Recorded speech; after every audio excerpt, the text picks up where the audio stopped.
Hello Outriders. Got a Seismic Pyromancer build for you today. I wanted to set up a Pyromancer build around the Burnt Offerings Pax node, which increases the duration of burn by 500% and increases the each tick of burning damage by 20% more than the previous one. So it's a ramping damage that does more damage and higher damage the longer that it lasts. But I wasn't really happy with how the Pyromancer's existing legendary sets worked with that. So I decided to go with the Seismic set from the Devastator, using Bleeding Bullets or Omen to apply bleed to my enemies, and then dealing 50% more damage to them because of that, which means my burning damage is also doing 50% more damage to them. And with that, I'm using Thermal Bomb with Branded for an additional 30% more anomaly damage, and Ash Blast, which is increasing my overall anomaly power, and I'm using Death Sentence with Ash Blast to increase my anomaly damage by another 30%. And my third skill is FASER Beam, and it's not really necessary, but since all of my pieces have status on them to increase burning damage, they're also going to increase the overall damage of FASER Beam because it benefits from how much status power you have. So it just slots into the build very well. You'll see there that was 138 million from a FASER Beam at the end, so like I said, it works pretty well with the build. My kill times are between 30 and 35 seconds on the final Arbiter, and FASER Beam and the Fire Trap mod on Thermal Bomb handle most of the open maps and the trash mobs pretty well, so I don't really have any delayed kill times there. I mean, obviously Overheat and Ash Blast, I mean, they're the kings for wiping out the map, but this does pretty well on its own. And here's the damage breakdown. Burn is always at the top on the Arbiter, usually around 800 million. FASER Beam is a little bit more than half of that. And then the Fire Trap damage from Thermal Bomb is usually a little bit more than half of FASER Beam's damage. And on a regular map where it's just trash mobs and no massive boss enemies, FASER Beam is going to be top, Fire Trap is going to be very close to that, and then Burn is third in the line. So it changes it up a little bit until you get to a larger enemy where the burn damage has time to tick up higher and higher and higher and start dealing that really massive damage. Now let's take a look at the equipment setup. So this is actually slightly different than what you saw in the video. This is to show you where I started off at and where I ended up. So I started with 3 pieces of Seismic. We've got the helmet, the torso, and the leg armor, and all of these have Anomaly Power and Status on them, and that left me open to get purple pieces that also would have Anomaly Power and Status for the hands and the gloves. The problem was I couldn't find the right piece for the boots that had Anomaly Power with Unstoppable Force and some other mod that I could use that was going to be fixed so that I could then add Fire Trap to it. So what I ended up doing was putting on Seismic boots and going with a Lava Lich helm. Give me 1 second to find that. Oh wait, Lava Lich. Nope, not that one. There we go. So I have 2 dead mods in this setup because I'm only able to change out one mod on each of the Seismic pieces, and only one of them, the pants, has a mod I can actually use on it. So the pants are perfect. They have Tainted Blood, I added Bullet Kindling, and they came with Virulent Compound. There's not going to be anything better for this build. Now for the torso, I'm going to have a dead mod on that, which is fine. It rolled with Captain Hunter, which is perfect, and I added Branded to increase my overall damage by 30%. And on the boots, we've got Unstoppable Force, and I added Fire Trap, and my second dead mod is there. And that left me open on the helmet to run Euthanizer with Death Sentence. And Ashen Champion, it bumps up my anomaly power, which is nice, but if I could have gotten a better mod on the boots, I would have kept the Seismic helmet instead. But this just works out better than any options I've so far seen for what the boots can roll with. So we've got Ashen Champion to bump up our anomaly power by 20%. We've got Euthanizer to increase our overall damage against toxified enemies by 16%. We've got Death Sentence increasing anomaly damage by 30%. And Death Sentence will stick to a target even if the Ash from Ash Blast doesn't. So even if the arbiter or the enemy that you're fighting has their resistance up, death sentence is still going to work. On the torso, we've got Branded and Captain Hunter, again increasing our overall damage of the burn. On the pants, as we mentioned, we've got Tainted Blood, Bullet Kindling, Virulent Compound, all of these increasing the damage of the burn. On the gloves, we have more of that. We've got Radical Therapy and Bloody Boost for another 16% damage for the burn. Thermal Bomb's Fire Frenzy lets me use it more often, and I'm a big fan of Thermal Bomb because with Fire Trap, it's got really nice initial damage, and it puts out some good numbers, kills enemies quickly. And for me, Thermal Bomb kills more with that than it kills with the actual detonation from the Thermal Bomb. So it's a better setup that way, I think. And then I've got Fire Trap on the boots to go with the Unstoppable Force, which increases my overall Anomaly Power by 50% of my resistance piercing. Gun-wise, you'll have noticed that I was using the pistols in the video, and it's not for the fact that you get 3 Thermal Bomb uses instead of 2 because of the glitch when you're using pistols and Thermal Bomb. I mean, that's a nice bonus to have, but it's really just because I haven't found any gun that has the right combinations of attributes with mods yet. The gun has to have status to increase your burn damage and your phaser beam damage. And since we're running damage against toxic, damage against bleeding, damage against burning, we need toxic and bleeding on the gun as well.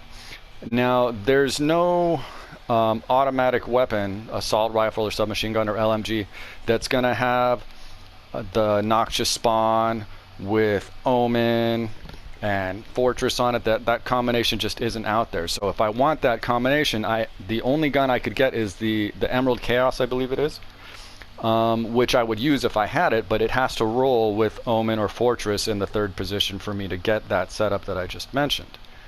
My other option is to get a purple gun that has toxic bullets, the 2nd tier in the 2nd position, with Omen or Fortress in the 3rd position, so that I can then add whichever one I'm missing, Omen or Fortress, in the 1st position. So I'll end up with toxic bullets and Omen and Fortress on the same gun.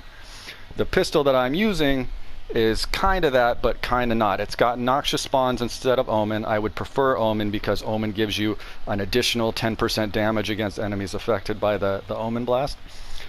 And then it's got regular bleeding bullets instead of the toxic bullets, so it's kind of flipped right there. And instead of Fortress, it's got ultimate vulnerability bullets, which works, but it's better against smaller enemies than it is against the larger ones, because on the bigger bosses, vulnerable falls off pretty quickly. So even though I'm reapplying it every time I shoot, when I stop to go through my skill rotation, it wears off pretty quick, and by the time I'm on like my 2nd or 3rd skill, the vulnerable isn't helping anymore. And Fortress also has a bigger bump to it.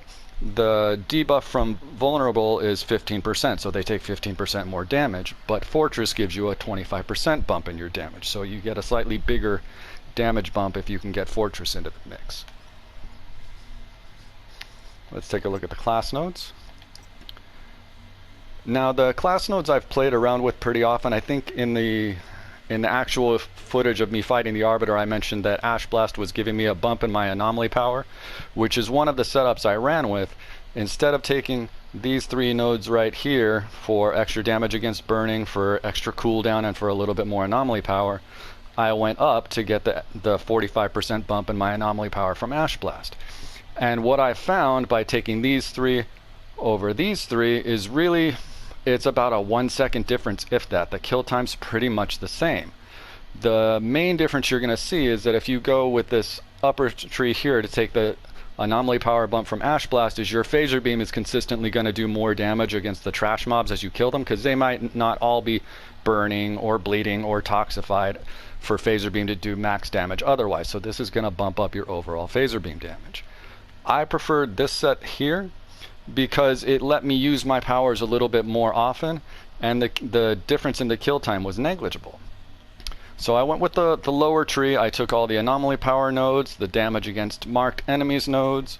I went up through this one, 20% more damage against enemies below 30% health, to get the extra burning damage, where burn on enemies deals 20% more damage, and I made sure to grab the second one here.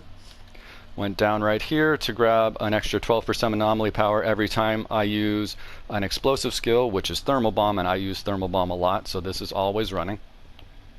And then I went all the way to the end here. And this final node, you don't really need it for thermal bomb because, as I mentioned, fire trap is what's doing the bulk of the thermal bomb damage. The actual explosion from thermal bomb, which is what this modifies, isn't really helping me, at least not on the larger bosses, because they don't explode. It's mainly just for those few times when I'm dealing with the trash mobs in the areas before that, where they're clumped together and one of them might blow up and take out 2 or 3 around them. But that node, I mean, that's dealer's choice. You can mix that around and put it somewhere else if you want, and it's probably going to be pretty much the same build. All right, on the PAX tree, this is where you're going to find burnt offerings right here. So I went up at the first fork. You can go down to get more damage for your thermal bombs, but again, this is the damage for the thermal bomb's explosion when the enemy dies. It's not going to affect the fire trap damage, which is where the bulk of the damage is coming from. So you go up and you take Scorched Flesh, and every time you use an Ignite skill, like FASER Beam, you're going to get a 10% bump in your status power for 5 seconds. And it says it stacks up to 3 times, but in this build you're not really going to be able to stack it, but that 10% for the time that it's active is going to help your burn damage go up. Alright, and then we've got Convection. There's no option here, you have to take this one, and it's great. It's going to reduce the cooldown on your skills anytime all 3 of them are down, and that helps me bring them up quicker. I'm not permanently able to cast my skills, but that's fine because I need to have the gun in the rotation to keep applying bleed and toxic and to keep Fortress running. Then we go up to Furnace. Increase your status power by 15% for every enemy afflicted with burn, and it stacks up to 5 times. This would be doing a little bit more damage in the areas leading up to the bosses if I wasn't using Ashen Champion on FASER Beam, since it's now applying Ash instead of fire. But I'm throwing thermal bombs all over the place, so this is helping out. Generally, it's stacking two times, but when I get it on enough enemies, I get a three times stack before they all start dying and it starts wearing off. And then the burnt offerings, this is where you're going to get the 500% extra duration for burn, and each additional tick is going to deal 20% more damage. And for the ascension points, there's always a lot of different ways you can go with this. You definitely need the anomaly damage first and foremost, because that's going to bump everything that's involved in this build. You want the overall anomaly power, because again, that's going to increase your burn damage and your phaser beam damage. It won't affect your weapon mods, but it's going to affect the key pieces of this build. Resistance piercing, not necessary, but it does help with the unstoppable force mod that we have on the boots. And then you also want to make sure you get your status power to again increase the overall burn damage that you're doing and to increase the damage of the phaser beam. Extra damage against elites, always helpful. The extra ammunition, definitely not necessary for this, especially since I'm using a pistol that never runs out of ammo. But if I do end up getting the Emerald Chaos with the right mod combination, I'd probably keep this just to minimize the amount of times I have to reload, because the reload time on that is atrocious. And there you go. So I'm having a lot of fun with this build. It's working pretty well for me. It puts out good damage. It kills trash mobs pretty quickly. It drops the bosses very nicely, as you saw. The only real issue with the build, and I'm finding this across the board with the Pyromancer since Worldslayer came out, is there's nothing really defensive in it. So you have to play strategically. You have to use walls and obstacles to your advantage, especially in maps where all the enemies are shooting. You want to minimize how many enemies have line of sight on you at the same time, and then you can pretty much wipe everybody out. So give it a shot. Hope you guys like it. Thanks for watching.